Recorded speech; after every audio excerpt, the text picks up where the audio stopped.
हाँ, तो अभी बात करने वाले पावर एंगल इक्वेशन के बारे में। तो जो पावर एंगल इक्वेशन है वो हमें दोनों मशीन के लिए कंसिडर करना है। मतलब हमें कंसिडर करना है पावर एंगल इक्वेशन ऑल्टरनेटर के लिए भी, और जो मोटर है उसका भी हमें पावर एंगल इक्वेशन कंसिडर करना है। तो ऑल्टरनेटर के पावर एंगल इक्वेशन के बारे में डिस्कशन करेंगे और जो मोटर है उसके भी पावर एंगल इक्वेशन के बारे में डिस्कशन करेंगे। तो यहाँ पर अभी अगर हम लोग देखें, यहाँ पर सबसे पहली बात हम लोग पावर एंगल में डिस्कशन क्या करते हैं। यहाँ पर अभी अगर हम लोग देखें पावर एंगल इक्वेशन में हम लोग डिस्कस करते हैं कि जो पावर है वो किस तरीके से पावर एंगल के ऊपर डिपेंड करता है। अगर हम लोग ऑल्टरनेटर कंसिडर करें तो जो ऑल्टरनेटर का जो आउटपुट पावर है वो किस तरीके से पावर एंगल के ऊपर डिपेंड करता है, इसके बारे में हम लोग डिस्कशन करते हैं पावर एंगल इक्वेशन में। यहाँ पर अगर हम लोग देखें, we drive power angle equation in such way that armature current should not come into the equation. जो पावर एंगल इक्वेशन है वो हमें कुछ इस तरीके से ड्राइव करना होता है कि जो आर्मेचर करंट है वो हमारे इक्वेशन में एग्जिस्ट नहीं करना चाहिए। और जो पावर एंगल होता है उसको हम लोग कैसे शो करते हैं, डेल्टा से शो करते हैं। जो डेल्टा होता है वो हमें क्या इंडिकेट करता है, जो डेल्टा होता है, just wait for a second, just wait for a second, just wait for a second. हाँ, तो जैसे कि हमने डिस्कस किया, जो अल्टरनेटर का जो पावर एंगल होता है उसको हम लोग किससे शो करते हैं, डेल्टा से शो करते हैं। तो जो अल्टरनेटर का जो पावर है वो किस तरीके से पावर एंगल के ऊपर डिपेंड करता है, इसी के बारे में हम लोग बात करते हैं पावर एंगल इक्वेशन में। तो जो डेल्टा है उसको हम लोग बेसिकली बोलते हैं पावर एंगल, राइट। तो जो पावर एंगल है उसको हम लोग कैसा शो करते हैं, डेल्टा से शो करते हैं। और पावर एंगल इक्वेशन में हम लोग ये डिस्कशन करते हैं कि जो पावर एंगल है, जो पावर है वो किस तरीके से पावर एंगल के ऊपर डिपेंड करता है। यहाँ पर अभी अगर हम लोग देखें, हम लोग पावर के लिए जो बात करेंगे, अभी हम लोग फिलहाल पर फेज पावर कंसिडर करेंगे। अगर 3 फेज के लिए अगर हम लोग पावर कंसिडर करें तो हमें जो इक्वेशन जो मिलेगा उसे हमें सिंपली किससे मल्टीप्लाई करना होगा, 3 से मल्टीप्लाई करना होगा।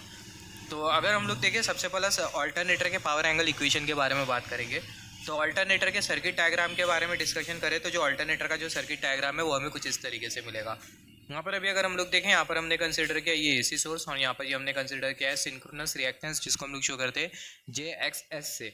और यहाँ पर ये आर्मेचर रेसिस्टेंस, और यहाँ पर ये हमें मिल जाएगा आउटपुट वोल्टेज। और अगर हम लोग देखें, जो अल्टरनेटर है वो हमें आर्मेचर करंट देगा या फिर आर्मेचर करंट लेगा। ऑब्वियसली जो ऑल्टरनेटर है वो हमें आर्मेचर करंट देगा, तो आउटपुट में यहाँ पर हमने कंसिडर कर लिया IA, राइट। तो यहाँ पर अभी अगर हम लोग देखें, पावर एंगल इक्वेशन में हम लोग बेसिकली दो पावर के बारे में बात करेंगे। हम लोग यहाँ पर जो पावर एंगल इक्वेशन है उसका हम लोग डेरिवेशन नहीं कंसिडर करेंगे। पावर एंगल इक्वेशन होता किस तरीके से उसके बारे में हम लोग बात करेंगे, और पावर एंगल इक्वेशन में जो एसोसिएटेड टर्म्स होते हैं उसके बारे में हम लोग बात करेंगे। तो बेसिकली हमारे पास दो पावर होती है, आउटपुट पावर होती है और डेवलप पावर होती है, राइट। तो सबसे पहले हम लोग बात करते हैं आउटपुट पावर के बारे में, फिर उसके बाद बात करेंगे डेवलप पावर के बारे में। तो अगर हम लोग आउटपुट पावर के लिए अगर पावर एंगल इक्वेशन कंसिडर करें तो जो पावर एंगल इक्वेशन होगा वो हमें कुछ इस तरीके से मिलेगा। आउटपुट पावर के लिए जो पावर एंगल इक्वेशन है वो हमें कुछ इस तरीके से मिलेगा। Output power is equal to AF into VT, और यहाँ पर ये डिनोमिनेटर में मॉड ऑफ ZS, जो कि हमें इंडिकेट करता है बेसिकली सिंक्रोनस इम्पीडेंस। और यहाँ पर ये cos theta S minus delta, बात करेंगे थीटा एस क्या है, delta minus VT square upon mod of ZS, और यहाँ पर ये हमने कंसिडर किया कॉस थीटा एस। यहाँ पर हमें सब टर्म्स का मतलब पता होना चाहिए। जो EF है वो हमें क्या इंडिकेट कर रहा है, फील्ड का EMF इंडिकेट कर रहा है। जो VT है वो हमें क्या इंडिकेट कर रहा है, टर्मिनल वोल्टेज इंडिकेट कर रहा है। और मॉड ऑफ ZS हमें क्या इंडिकेट कर रहा है, सिंक्रोनस इम्पीडेंस इंडिकेट कर रहा है, राइट। और यहाँ पर ये जो डेल्टा है वो है क्या, ये जो डेल्टा है ये बेसिकली पावर एंगल है। किसका पावर एंगल है, ऑल्टरनेटर का पावर एंगल है। और यहाँ पर ये जो थीटा एस है वो है क्या, ये है बेसिकली इम्पीडेंस एंगल किसका, ऑल्टरनेटर का। तो ये बहुत इंपॉर्टेंट, आप इसको नोट डाउन करो, क्योंकि इसके आगे हम लोग स्टेबिलिटी के बारे में भी पढ़ेंगे। तो यहाँ पर ये जो थीटा एस है, ये थीटा एस बेसिकली है क्या, इम्पीडेंस एंगल है ऑल्टरनेटर का, मतलब सिंक्रोनस जनरेटर का। और जो डेल्टा है वो है क्या, ऑल्टरनेटर का पावर एंगल है, राइट। तो यहाँ पर ये जो थीटा एस है ये है सिंक्रोनस, जो थीटा एस है इम्पीडेंस एंगल है ऑल्टरनेटर का। और जो डेल्टा है क्या, ये बेसिकली पावर एंगल है किसका, ऑल्टरनेटर का। सिमिलरली अगर हम लोग देखें, यहाँ पर हमने ये बेसिकली है क्या, ये इक्वेशन कौन सा है, ये जो इक्वेशन है ये पावर एंगल का इक्वेशन है। और यहाँ पर हम लोग पावर के बारे में जो बात कर रहे हैं, कौन सी पावर है, आउटपुट पावर है। सिमिलरली अगर हम लोग आउटपुट पावर को इन terms of reactive power consider करें तो हमें जो इक्वेशन जो मिलेगा वो हमें कुछ इस तरीके से मिलेगा। यहाँ पर अगर हम लोग देखें, यहाँ पर ये reactive output power is equal to AF into VT, denominator में mod of ZS sine theta S minus delta minus VT square upon mod of ZS, यहाँ पर ये साइन थीटा एस। यहाँ पर अगर हम लोग देखें, यहाँ पर ये जो पावर का जो इक्वेशन हमने जो कंसिडर किया है, ये पावर के इक्वेशन में कौन सा टर्म अपियर कर रहा है, कोसाइन टर्म अपियर कर रहा है। और यहाँ पर ये वाला जो इक्वेशन है इसमें कौन सा टर्म अपियर कर रहा है, साइन टर्म अपियर कर रहा है। बाकी जितने भी जो पैरामीटर्स है, जितने भी जो टर्म्स है वो एज इट इज़ है। यहाँ पर अगर हम लोग देखें, यहाँ पर ये सिंक्रोनस इम्पीडेंस का मॉड, और यहाँ पर भी हमें दिखाई दे रहा है सिंक्रोनस इम्पीडेंस का mod, magnitude of synchronous impedance, यहाँ पर भी हमें मैग्नीट्यूड ऑफ सिंक्रोनस इम्पीडेंस दिखाई दे रहा है। तो यहाँ पर अगर हम लोग देखें, यहाँ पर ये बेसिकली जो इक्वेशन है इसी को हम लोग बेसिकली बोलते हैं पावर एंगल इक्वेशन।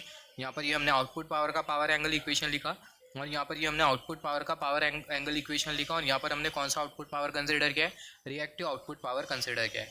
सिमिलरली अगर हम लोग डेवलप पावर के लिए अगर पावर एंगल इक्वेशन लिखे तो डेवलप पावर के लिए जो पावर एंगल इक्वेशन है वो हमें कुछ इस तरीके से मिलेगा। Develop power is equal to EF square और यहाँ पर ये मॉड ऑफ ZS जो कि है सिंक्रोनस इम्पीडेंस का magnitude cosine of theta S minus EF into VT mod of ZS cosine of theta S plus delta.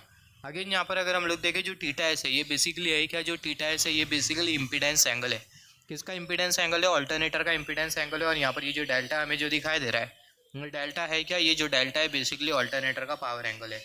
Similarly अगर हम लोग डेवलप पावर को डिफाइन करें, डेवलप पावर के लिए इक्वेशन लिखे इन टर्म्स ऑफ रिएक्टिव पावर, तो हमें जो इक्वेशन है वो हमें कुछ इस तरीके से मिलेगा। EF square upon mod of ZS sine theta S minus EF into VT mod of ZS sine theta S plus delta. Right, तो यहाँ पर अगर हम लोग देखें जो इक्वेशन है इसी को हम लोग बेसिकली बोलते हैं पावर एंगल इक्वेशन। यहाँ पर हमने पावर एंगल इक्वेशन कंसिडर किया था कौन से पावर का, आउटपुट पावर का। यहाँ पर हमने पावर एंगल इक्वेशन कंसिडर किया है कौन से पावर का, डेवलप पावर का। यहाँ पर अभी अगर हम लोग देखें पावर एंगल इक्वेशन में, note that in power angle equation EF will remain constant. जो फील्ड का जो EMF होता है वो कांस्टेंट होता है जब तक कि फील्ड का करंट कांस्टेंट है। अगर फील्ड का करंट अगर कांस्टेंट है तो जो EF होगा वो भी कैसा होगा, कांस्टेंट होगा। तो अगर हम लोग देखें पावर एंगल इक्वेशन में जो EF हमें जो दिखाई दे रहा है ये कांस्टेंट रहेगा जब तक कि फील्ड करंट कांस्टेंट है। If generator is connected with infinite बस, अगर जनरेटर को अगर हम लोग इनफाइनाइट बस के साथ कनेक्ट करते हैं, अभी इनफाइनाइट बस का मतलब क्या है इसके बारे में हम लोग बात करेंगे आगे। तो अगर हम लोग जनरेटर को इनफाइनाइट बस के साथ कनेक्ट करते हैं, इनफाइनाइट बस एक ऐसा बेसिकली नोड होता है या फिर हम लोग बोल सकते हैं जंक्शन होता है जहाँ पर बेसिकली जो फ्रीक्वेंसी होती है वो कैसी होती है, फ्रीक्वेंसी और जो वोल्टेज है वो कैसा होता है, वो कांस्टेंट होता है, जिसके बारे में हम लोग आगे बात करेंगे। तो अगर जनरेटर को अगर हम लोग इनफाइनाइट बस के साथ कनेक्ट करें तो जो VT होगा वो कांस्टेंट होगा और यहाँ पर ये जो ZS हमें जो दिखाई दे रहा है ये भी कैसा है, ये है कांस्टेंट टर्म। तो यहाँ पर अगर हम लोग देखें सारे के सारे जो टर्म है EF VT, यहाँ पर ये ZS हमें जो दिखाई दे रहा है ये सारे के सारे जो टर्म है वो कैसे, वो कांस्टेंट टर्म है। और जो वेरिएबल टर्म हमें जो दिखाई दे रहा है वो क्या है, वो है ये थीटा एस और ये डेल्टा। तो बात करते हैं इसके बारे में आगे।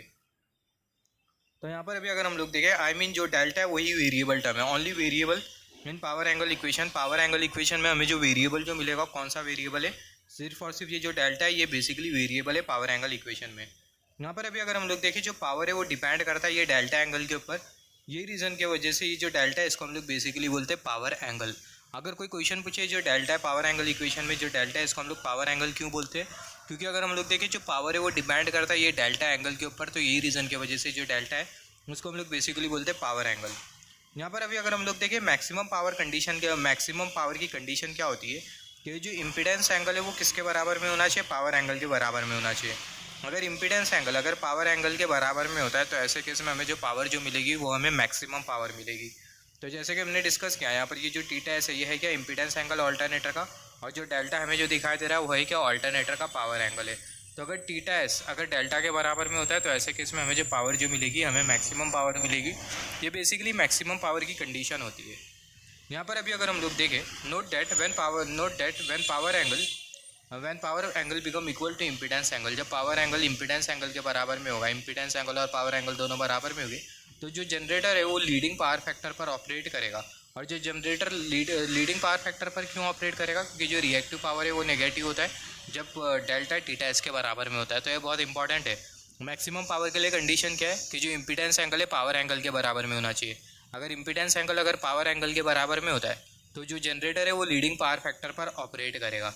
और जब थीटा एस डेल्टा के बराबर में होता है, मतलब जब इम्पीडेंस एंगल और पावर एंगल दोनों बराबर में होते हैं, तो जो कंडीशन है इसको हम लोग बेसिकली बोलते हैं मैक्सिमम पावर कंडीशन।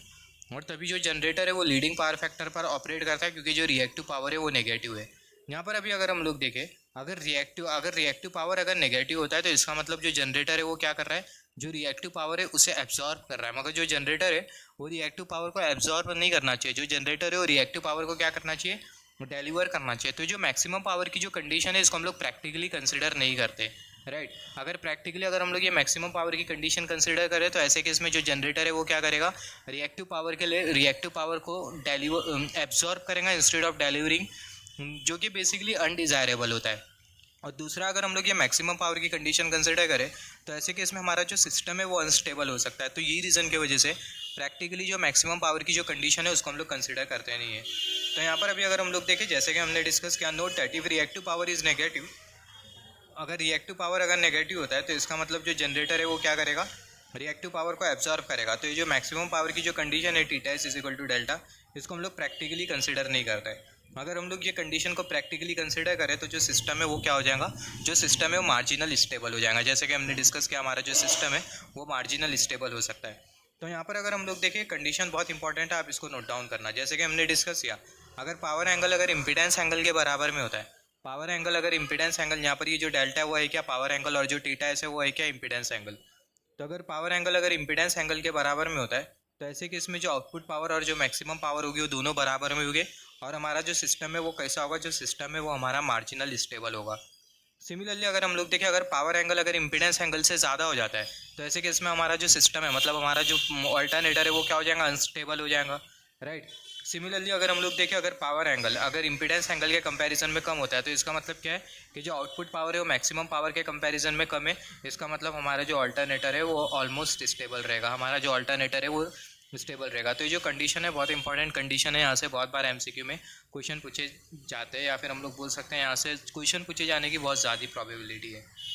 तो यहाँ पर अभी अगर हम लोग देखें यहाँ पर हम लोग जो पावर जो कंसिडर कर रहे थे कौन सा पावर था, आउटपुट पावर था। अगर आउटपुट पावर मैक्सिमम पावर के बराबर में हो गया इसका मतलब मैक्सिमम पावर की कंडीशन डेल्टा किसके बराबर में होगा, थीटा एस के बराबर में होगा, और हमारा जो सिस्टम है कैसा रहेगा, मार्जिनल स्टेबल। सिमिलरली अगर पावर एंगल अगर थीटा एस के बराबर में होता है हमारा सिस्टम अनस्टेबल, और अगर पावर एंगल अगर थीटा एस के कंपैरिजन में कम होता है तो जो आउटपुट पावर होगा मैक्सिमम पावर के कंपैरिजन में कम होगा, और जो हमारा जो अल्टरनेटर होगा वो स्टेबल रहेगा। यहाँ पर सिमिलरली अगर हम लोग आउटपुट पावर कंसिडर करते हुए चल रहे थे, जैसे कि हमने डिस्कस किया था हमारे पास दो पावर है, पहली जो पावर है कौन सी पावर है, आउटपुट पावर, और दूसरी जो पावर है कौन सी पावर है, डेवलप पावर। तो यहाँ पर अभी अगर हम लोग देखें जैसे कि हमने डिस्कस किया यहाँ पर हमने आउटपुट पावर के बारे में बात किया। सिमिलरली अगर हम लोग डेवलप पावर कंसिडर करें तो डेवलप पावर के लिए भी सेम कंडीशन ही होगी, maximum develop power also can not be obtain practically. जैसे कि हमने डिस्कस किया हम लोग maximum output power practically obtain नहीं कर सकते, क्योंकि इसकी वजह से हमारा जो सिस्टम है मार्जिनल स्टेबल हो सकता है, या फिर हम लोग ऐसा भी बोल सकते हैं जो मैक्सिमम पावर की जो कंडीशन है उसको हम लोग प्रैक्टिकली नहीं कंसिडर करते, क्योंकि हमारा जो जनरेटर है वो रिएक्टिव पावर एब्जॉर्ब करने लगता है, जो कि हमारे पावर सिस्टम के लिए प्रैक्टिकली अनडिज़ायरेबल होता है। और हमारा जो सिस्टम है ऑल्टरनेटर वो मार्जिनल स्टेबल होता है, अनस्टेबिलिटी की तरफ मूव करने लगता है हमारा सिस्टम। तो यही रीज़न की वजह से प्रैक्टिकली जो मैक्सिमम पावर की जो कंडीशन है उसको हम लोग अचीव नहीं करते, कंसिडर नहीं करते। सिमिलरली जो मैक्सिमम डेवलप पावर की जो कंडीशन है उसको भी हम लोग प्रैक्टिकली कंसिडर नहीं करते, क्योंकि अगेन इसके वजह से हमारा जो सिस्टम है वो अनस्टेबिलिटी की तरफ मूव हो सकता है, राइट। यहाँ पर अगर ऑल्टरनेटर की अगर हमें स्टेबिलिटी को इम्प्रूव करना है तो इम्प्रूव स्टेबिलिटी ऑफ ऑल्टरनेटर, अगर हमें ऑल्टरनेटर की स्टेबिलिटी को इम्प्रूव करना है तो हमें क्या करना होगा, जो मैक्सिमम पावर की जो लिमिट है उसे हमें क्या कर देना होगा, इंक्रीज़ करना होगा। To improve stability of alternator की स्टेबिलिटी इंप्रूव करने के लिए हमें जो मैक्सिमम पावर लिमिट है उसे हमें इंक्रीज़ करना होगा, और ये हम लोग कर सकते हैं by increasing induce EMF by controlling field current. Induce EMF का मैग्नीट्यूड इंक्रीज़ करते हुए, और ये कैसा होगा, इंड्यूस ईएमएफ का मैग्नीट्यूड कैसे इंक्रीज़ होगा, जो फील्ड करंट है उसको कंट्रोल करते हुए, right. In most of the alternator we came magnitude of field current high to improve stability. Most of the alternator में हम लोग करते क्या है, most of the synchronous generator में हम लोग जो फील्ड करंट का जो मैग्नीट्यूड रखते हैं उसको हाई रखते हैं, फील्ड करंट का जो मैग्नीट्यूड है उसको हम लोग हाई रखते हैं, ताकि जो स्टेबिलिटी है उसको हम लोग इम्प्रूव कर पाए। तो अगर हमें ऑल्टरनेटर की स्टेबिलिटी अगर हमें इम्प्रूव करना है तो हमें ये फैक्टर कंसिडर करने होंगे। सिमिलरली इससे पहले हमने बात किया पावर एंगल ऑल्टरनेटर का। सिमिलरली मोटर के पावर एंगल के बारे में बात करते हैं, सिंक्रोनस मोटर के पावर एंगल इक्वेशन के बारे में बात करते हैं, power angle equation of synchronous motor. तो यहाँ पर अभी अगर हम लोग देखें जो कंडीशन हमने जो पढ़ा था ऑल्टरनेटर के केस में स्टेबिलिटी के लिए, मार्जिनल स्टेबिलिटी के लिए सेम मोटर के केस में भी होगी। जैसे कि डेल्टा अगर थीटा इसके बराबर में होगा तो हमारा जो सिस्टम है, हमारी जो मोटर है मार्जिनल स्टेबल हो जाएंगी, राइट। सेम कंडीशन यहाँ पर भी एप्लीकेबल है। तो यहाँ पर अगर हम लोग देखें हमने यहाँ पर सिंक्रोनस मोटर की इक्विवेलेंट सर्किट कंसिडर करिए। यहाँ पर अगर हम लोग देखें यहाँ पर ये सिंक्रोनस रिएक्टेंस, आर्मेचर रेसिस्टेंस, और सिंक्रोनस मोटर के केस में जो आर्मेचर करंट होगा वो इनवर्ड होगा। आर्मेचर करंट मोटर हमारी कंज्यूम कर रही होगी, और यहाँ पर जो वोल्टेज है उसको हमने कंसिडर किया V T at an angle 0। तो अगर हम लोग इनपुट पावर के लिए पावर एंगल इक्वेशन लिखे तो हमें पावर एंगल इक्वेशन कुछ इस तरीके से मिलेगा। Input power is equal to V T square mod of Z S cos theta S minus C F into V T mod of Z S cos theta S plus delta. Similarly अगर हम लोग reactive input power के लिए equation लिखे तो हमें कुछ इस तरीके से इक्वेशन मिलेगा, V T square upon Z S sine theta S minus C F into V T mod of Z S sine theta S plus delta. Again यहाँ पर जो टीटा एस है वो है क्या, इम्पीडेंस एंगल, और जो डेल्टा है वो है क्या, पावर एंगल है। सिमिलरली अगर डेवलप पावर के लिए इक्वेशन लिखे तो डेवलप पावर के लिए हमारे पास ये वाला इक्वेशन है, develop power is equal to A F into V T mod of Z S cos theta S minus delta minus C F square upon Z S cos theta S. Similarly develop power in terms of reactive power हमने लिखा है A F into V T upon mod of Z S sine theta S minus delta minus C F square upon mod of Z S into sign theta S. Again यहाँ पर जितने भी जो term है वो क्या इंडिकेट कर रहे हैं, जो ई एफ है वो हमें क्या इंडिकेट कर रहा है, फील्ड का ई एम एफ। जो ई एफ है वो हमें क्या इंडिकेट कर रहा है, जो ई एफ है वो हमें इंडिकेट कर रहा है किसका ई एम एफ, फील्ड का ई एम एफ। और जो वी टी है वो हमें इंडिकेट कर रहा है टर्मिनल वोल्टेज। जेड एस हमें क्या इंडिकेट कर रहा है, मैग्नीट्यूड ऑफ सिंक्रोनस इंपीडेंस। यहाँ पर ये जो टीटा एस है वो क्या इम्पीडेंस एंगल, और जो डेल्टा है वो है क्या, पावर एंगल, राइट। अगेन यहाँ पर अगर हम लोग देखें मैक्सिमम मोटर में अगर हम लोग मैक्सिमम आउटपुट पावर की कंडीशन देखें तो जो डेल्टा है किसके बराबर में होना चाहिए, टीटा एस के बराबर में होना चाहिए, मतलब जो पावर एंगल है इम्पीडेंस एंगल के बराबर में होना चाहिए। तो यहाँ पर सेम है जैसे कि हमने जनरेटर में डिस्कस किया था। Condition for maximum output power in motor is same as that of generator output of motor is mechanical. जो मैक्सिमम आउटपुट पावर की जो कंडीशन है मोटर और जनरेटर में वो सेम है, मगर डिफरेंस क्या है, जो मोटर का जो आउटपुट है वो मैकेनिकल है और जो जनरेटर का जो आउटपुट है वो कैसा है, वो इलेक्ट्रिकल है। अगेन मोटर में अगर हम लोग देखें, अगर पावर एंगल अगर इम्पीडेंस एंगल के बराबर में होता है तो ऐसे केस में आपकी जो मोटर है वो कैसी रहेगी, मार्जिनल स्टेबल। सिमिलरली अगर पावर एंगल अगर इम्पीडेंस एंगल के कंपैरिजन में ज़्यादा हो गया तो ऐसे केस में जो मोटर है वो अनस्टेबल हो जाएंगी। पावर एंगल अगर इम्पीडेंस एंगल के कंपैरिजन में कम है तो ऐसे केस में जो मोटर है वो कैसी रहेगी, स्टेबल होगी। तो ये बहुत इंपॉर्टेंट है, पावर एंगल कम होना चाहिए। पावर एंगल अगर कम है तो हमारी मशीन स्टेबल है। पावर एंगल अगर डेल्टा एस के बराबर, टीटा एस के बराबर में, तो ऐसे केस में हमारी जो मशीन है मार्जिनल स्टेबल है। पावर एंगल अगर ज़्यादा होता है तो ऐसे केस में हमारी जो मशीन है वो क्या हो जाएंगी, अनस्टेबल हो जाएंगी।